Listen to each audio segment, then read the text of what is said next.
A number of activities have evolved in relationship to the housing situation here in our country, and certainly we have been doing a lot of research on finding out who has a number of different issues that they can be able to identify with that represent an awareness to our community. Ms. Fisher is a professor at Seton Hall and has been an advocate relating to a number of different conditions and issues that she has been able to research. We're very happy to have her here with us today. Thank you. Thank you very much for giving me a chance to share with our audience the concerns that you have been able to accomplish getting some understanding about. Certainly we all look for a remedy, and there are a number of different advocates, and we have spoken to many of them in regard to this situation, but we still need to continue to enforce upon the priorities of making sure that people understand what the relationship is and what has been done in order to try to resolve it. Explain to us exactly what your research team has been doing. Well, my most recent project, which I testified about at the Newark foreclosure hearings recently, involved testing whether banks are just dropping or walking away from foreclosures that they filed in Newark some time ago. Spent 3 years doing research in Upper Clinton Hill and taking a sample of foreclosure cases filed there.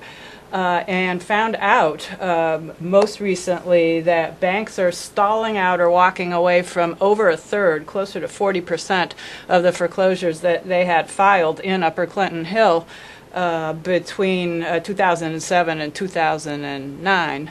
Now, it may seem like this is a really small sample, so what significance does it have? What does it have to do with Irvington or New Jersey or anywhere else in the country?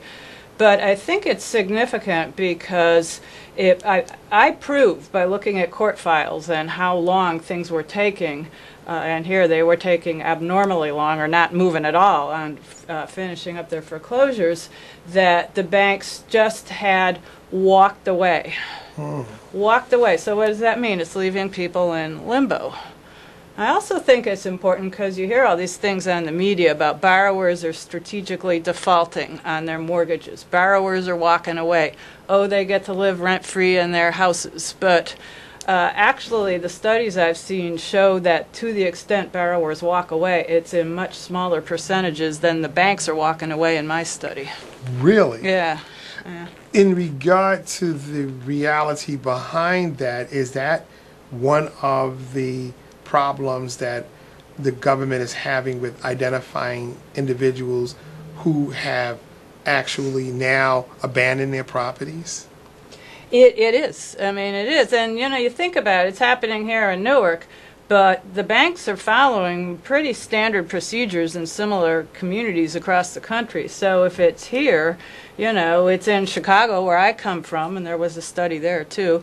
Cleveland, they've showed it happens a lot there, and there's even a federal government study that showed some of this happening nationally, where the banks themselves admitted that some cases they just do what they call charge off the foreclosure and just let it be, just stop it.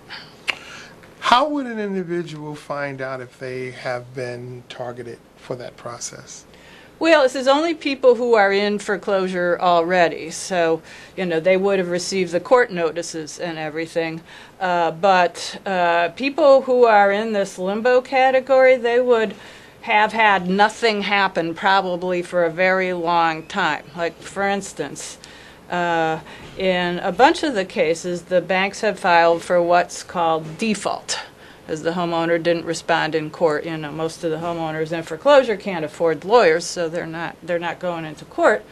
But they never followed up. They never got a judgment. It never got sent to the sheriff. It's radio silence across the board. And this has gone on in some cases for maybe 4 years or more. So, you know, if you are one of those homeowners and you know you're in a foreclosure, but you haven't heard anything from the bank for perhaps years, don't assume that that you're safe. Don't assume that you're safe. Do we have a beginning point that someone can identify to? Like, did it start happening in 2002 or 2003 or something on that level? Well, I think when it really started happening was after the financial crash, when property values plummeted, because in a foreclosure, the bank is saying, well, you don't pay your mortgage, so we're entitled to have the house sold to satisfy that mortgage. Right.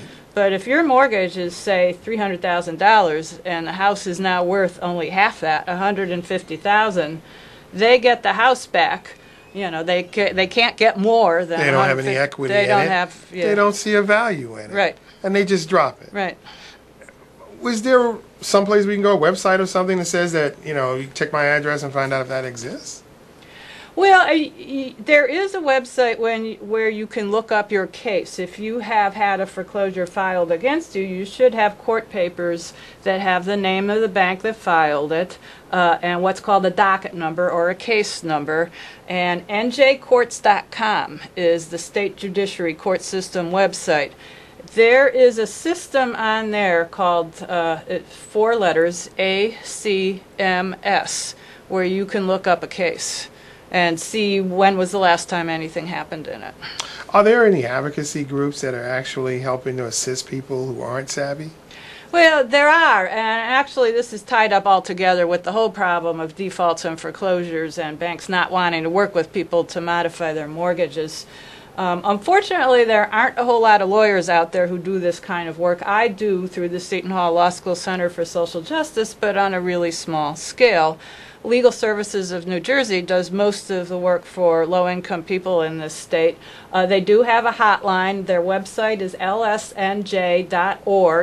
But of course they're just swamped with people and can only themselves represent a fairly small percentage as well. So what I've been doing lately is referring people to HUD certified housing counselors. A lot of them are really, really savvy in how to work the system and how to try to help people get a mortgage modification, which is not to say, there's any magic bullet here. There isn't. It's a long slog. It's a tough process.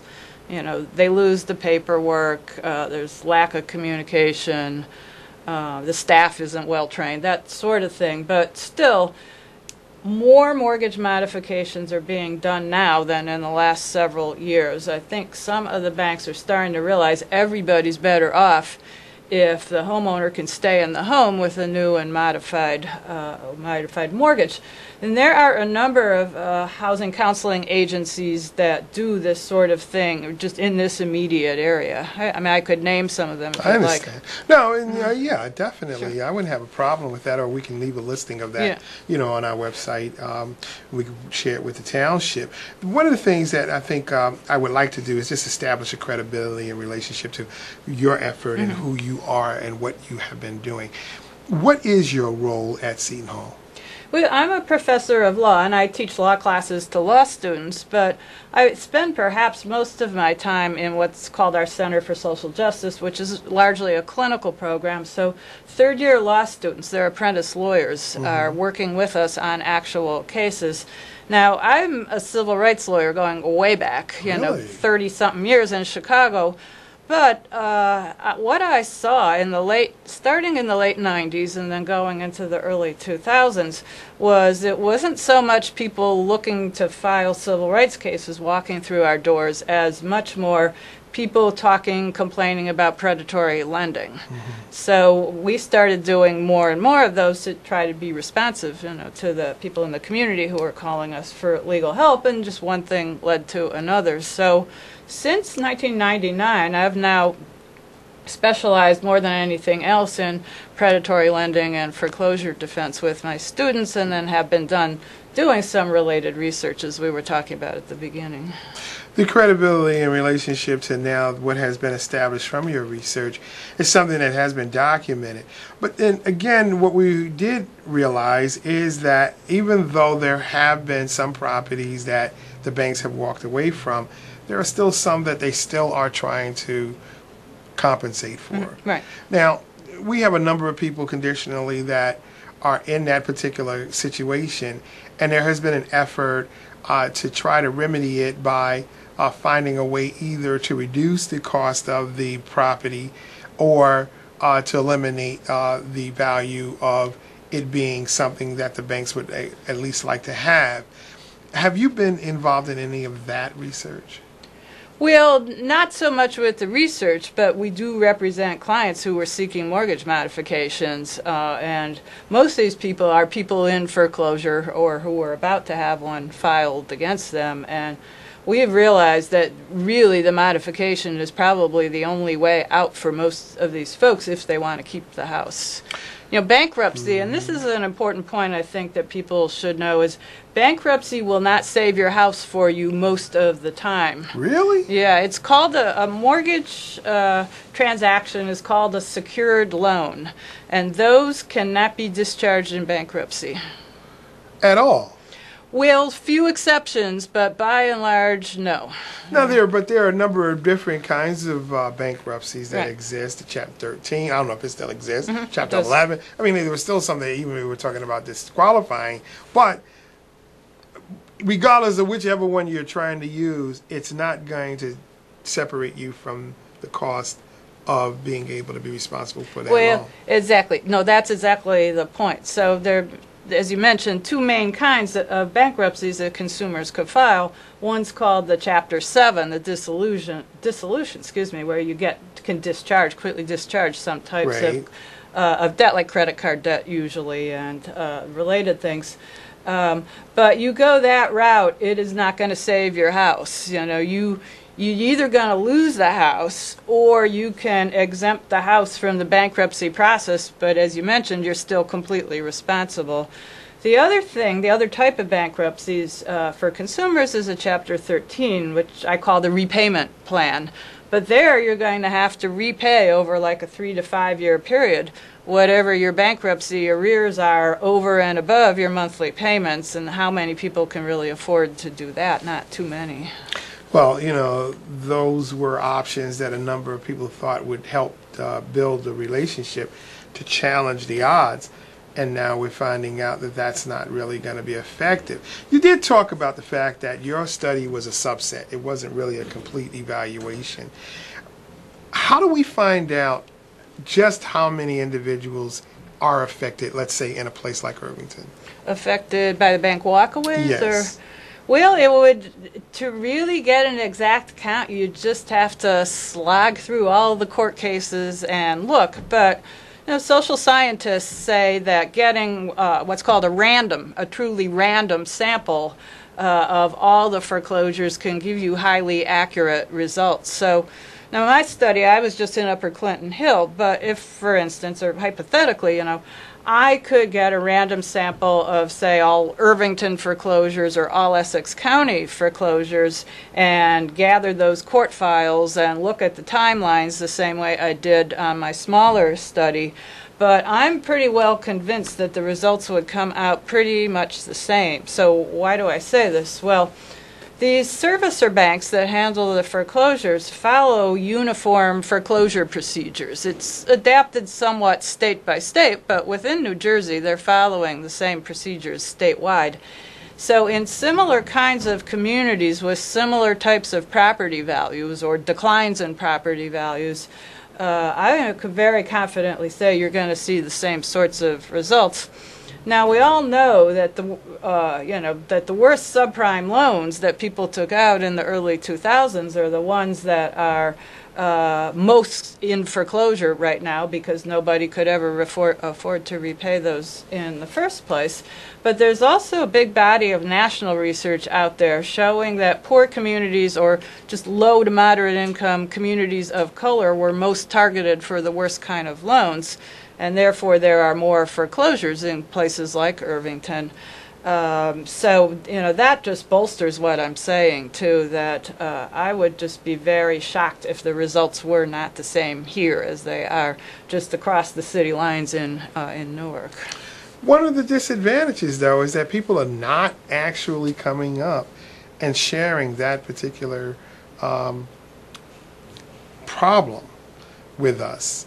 As many forums as we have had and as many offers as we have put out there, people are not showing up.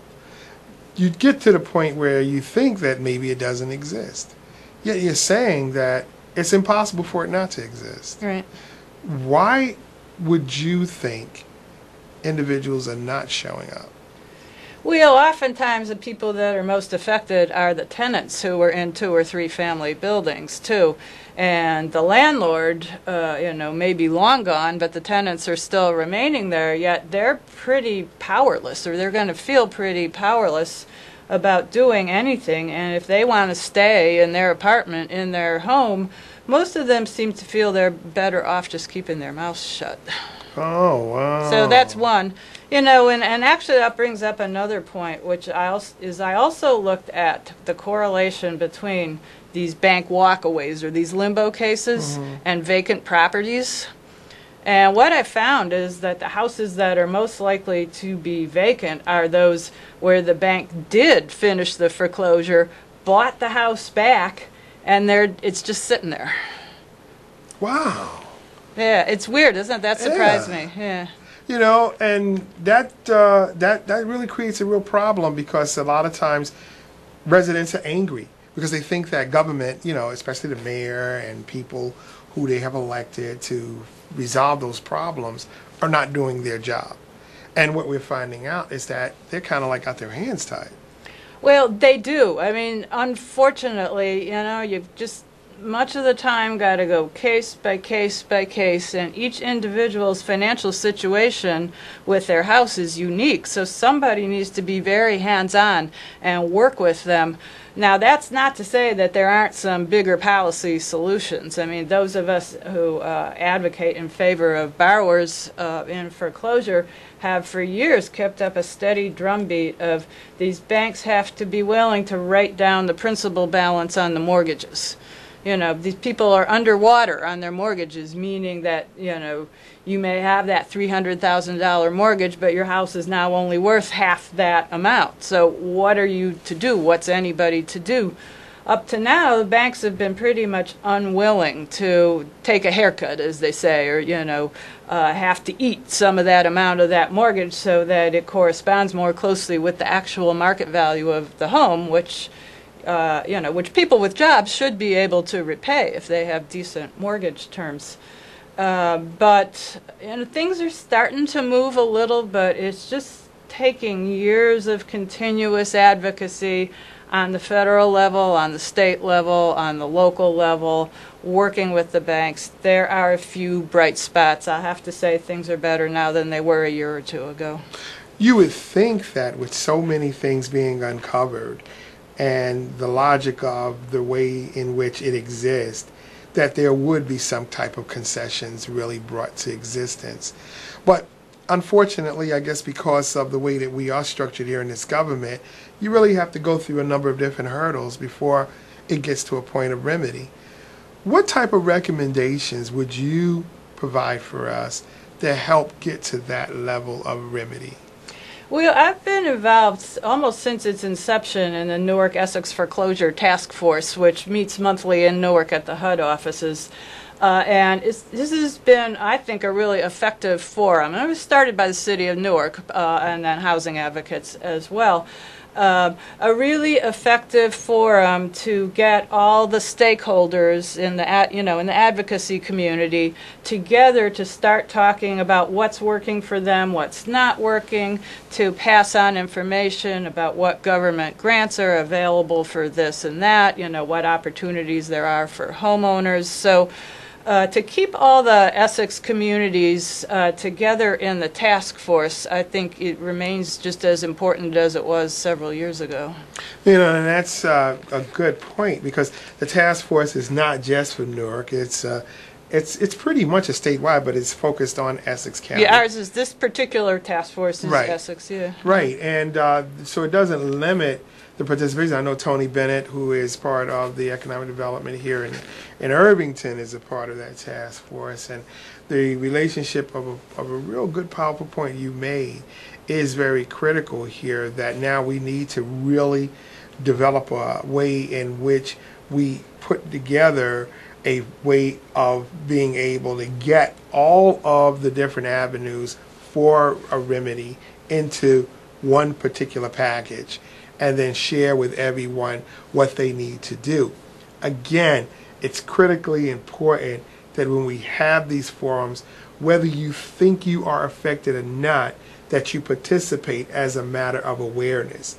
The challenge is really at hand in regard to educating people. Now, there is information that you have really compiled, and that information is available to individuals to be able to look at and try to evaluate. I mean, sure, in terms of like a resource list and where you can go for help and to get a housing counselor, which is by and large the most dire need for most people who are in foreclosure. So it's important, if you've received any kind of foreclosure notice and you're a homeowner, don't just, don't put your head in the sand. Don't just sit and hope it'll all be over, or give up and think there's nothing that can be done and you're just going to have to leave your home.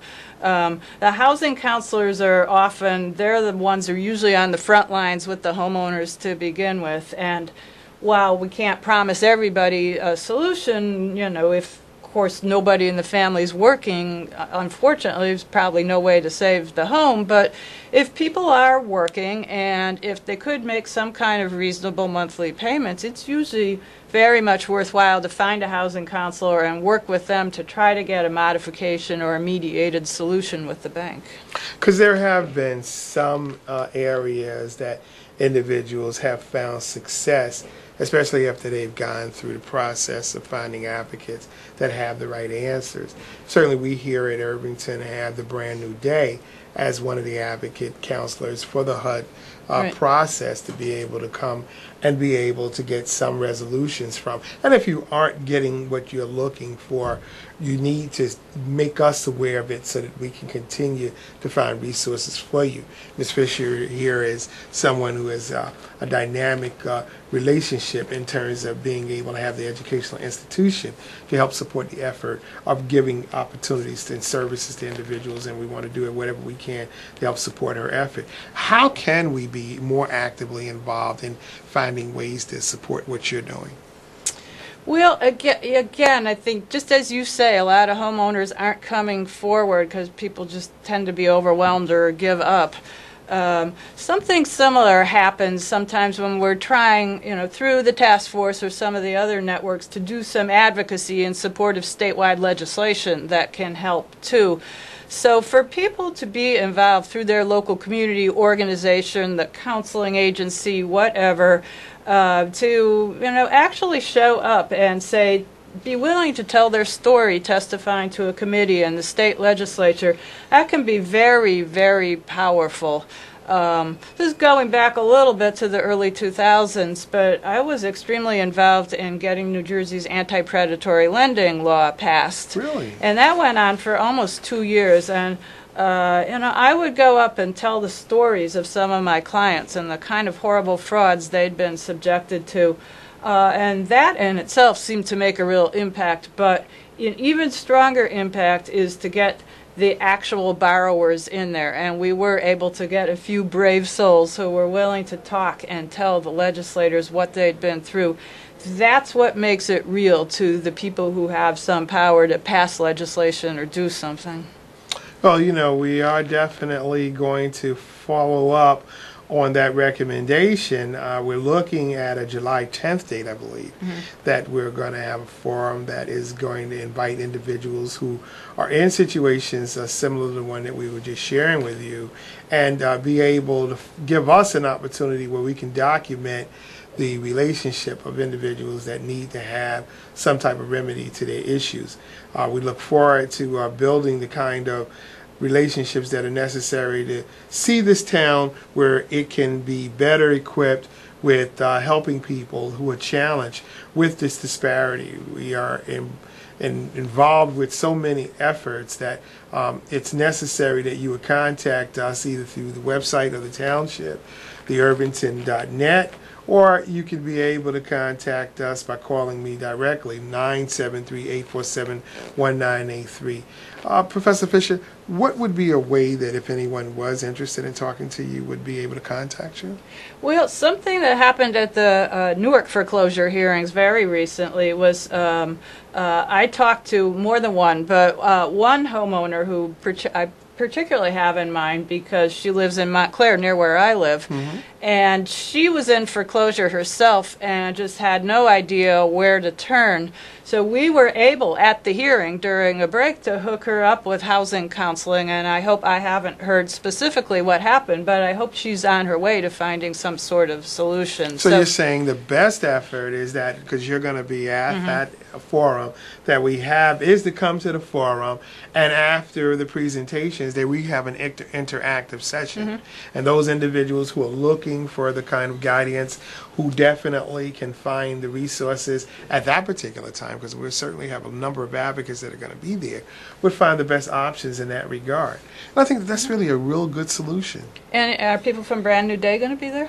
Yeah, we're working on making sure that we have a number of different advocates that not only have been static members with the township, but who have not had a chance, Communities United, we're going to be talking to a number of advocates that have been part of our telecast. We have a community group here in Irvington that's going to participate, and at that particular time we'll be able to share with individuals all of the different opportunities that exist and be able to hopefully find some solutions for some of the people who will be there. Yeah, that sounds fantastic. I know our clinic at Seton Hall represented at least one person who's working with Communities United legally in her foreclosure, and we have also referred people to private lawyers. People with jobs sometimes are good candidates for actually being represented by private lawyers who charge pretty low monthly fees. And so it's not free, but at least for somebody with a job, there are affordable monthly payments, particularly when they're not making their mortgage payment during the foreclosure. So there are more avenues than people often think, which again, it's always to say you're not going to be able to help everybody, but again, there are possibilities for people that you may not even know of until you show up and start talking to folks. When we think about a number of different issues that are involved with the problems that are going on in regard to housing and the policies that are made, a number of policies have already been provided, yet they haven't been developed well enough to give enough support towards helping people resolve the problem. Right. What programs have you been able to analyze and know conditionally that have actually failed? Well, I wouldn't call the HAMP program an overall failure, but that's the Home Affordable Modification Program that the federal government put in place after the financial crisis in 2009. 4 years later, they still haven't come anywhere near to getting the number of mortgages modified that the federal government had initially promised. They said 3 to 4 million people would get more affordable modified mortgage plans through this program. As of now, it's been about 1 million, and most of those have been quite recent. I believe it's because a lot of the banks really were not interested in modifying mortgages for the first few years anyway, and kind of dragged their heels, and it would have required very concerted effort on the part of some federal agencies to really be more aggressive in enforcing some of the programs that were out there to accomplish the ends that they'd set for themselves.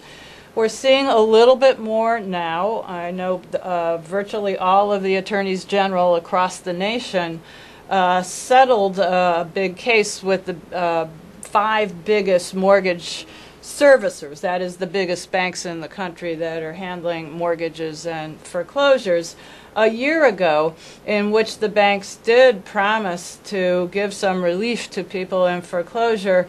But again, it has been a disappointment. Very soon, checks for about $1,500, if you can imagine it, that's all, are being mailed out to people who lost their homes to foreclosure against some of these big banks in the last few years. I mean, you have to ask, where is $1,500 going to get somebody when they've lost their house?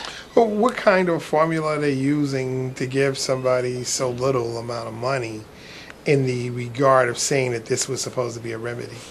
Well, the pool of money that they'd agreed to in settling this matter, when taken in light of all the millions of people across the country who'd been foreclosed on by these banks, if you spread it all out among all of those people, what's left for each person is just this very small amount. The fund wasn't anywhere near big enough. But even more important than getting a check, if you've been foreclosed on, to me, is getting a meaningful mortgage modification with the balance of the mortgage written down if your house is way underwater. And this settlement was supposed to provide some of that too. But unfortunately, there's been some accounting tricks going on, shall we say, where some of the banks are purporting that people are being helped when they actually aren't. Are we going to get to the bottom of this? No. I mean, a lot of this is the same kind of funny business we saw that got us into the financial crisis to begin with. But that certainly was a disappointment. One would have hoped to see more coming out of this national settlement. So that now makes it difficult, because what we're saying is there weren't enough checks and balances, and we see that there's still a real trick playing kind of a relationship in terms of getting it done. Yet we're telling people that, you know, this is what we need to do to get help for them, yet when they finally qualify to get the help, there's no real help for that set of homeowners. But, you know, I keep going back to efforts to get your mortgage modified, because there is this other big federal program, the HAMP program, money is still out there that provides a bit of a financial incentive to a bank that does a mortgage modification for a borrower. So banks are finally, I think, in some cases, taking it a little more seriously and getting some of those incentives and doing some of those modifications. So it's to the extent there's hope for any individual borrower. I know I'm repeating myself here, but I think it's important. You know, if there is a way in the family to get the money together, to scrape it together, to make a reasonable monthly mortgage payment, and the modifications can reduce the interest rate, tack any arrears onto the end of the loan. In other words, most people have, say, a 30-year mortgage. It can extend the life of that loan to 40 years. And in some cases, they are writing down the principal balances somewhat. This combination of things can make mortgages affordable for people who couldn't afford the original mortgage. That's an interesting way to deal with it. That's like saying we continue to bond to pay the bills until the economy gets better, and then when the economy gets better, we have a deep debt to try to incur a cost for. That doesn't sound like a real true remedy. It just says that we're just throwing it at the end. Well, it's not. I mean, what you really want is substantial principal write-downs, like to the extent that the original mortgage was procured by fraud or something in particular. And I actually, more than anything else, have represented people who were defrauded by, you know, some pretty scummy mortgage brokers on the street, who then were working at least in silent cahoots with some of the banks that didn't bother to scrutinize, you know, what was going on. It was sort of a wink and a nod, and then they'd give the mortgage. Maybe there had been an inflated appraisal that said, even, you know, back in, say, 2005, that the house was worth $300,000, when even then it was only worth $200,000. So the mortgage is for more than the house was ever worth. Totally unrepayable right from the get-go.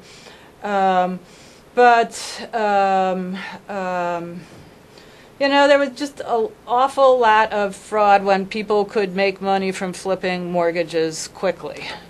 And yes, a solution, the ideal solution for that has been to for people to find a lawyer that can really fight it in court and bring fraud claims against the appropriate people and then get a settlement that brings some serious money or some revised mortgage terms back into play for the borrower. That doesn't happen very often just because it takes so much time and effort, and unfortunately the lawyers aren't out there for that.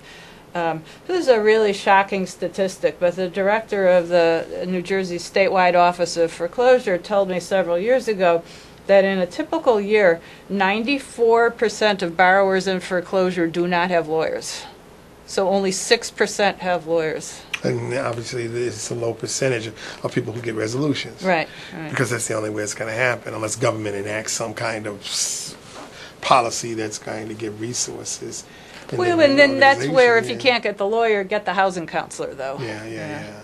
You know, that's a very appropriate way in which we can be able to accomplish, at least showing that if you do come, that you won't get frustrated, because that's what has happened. You know, a lot of people would try to make an effort to get some remedy, and they get frustrated because it's very frustrating. Everybody gets frustrated. Their paperwork gets lost. The bank, their contact person at the bank, well, until recently, would be a brand new person every time you called. They seem to have. They've been forced, the federal government has required them now to have what's called a single point of contact in most instances, but even that single point of contact tends to be some not very well trained, not well educated person with way too many matters to deal with. So, you know, I'm not at all trying to say this is an easy process or to paper over the level of frustration. It is frustrating for everybody.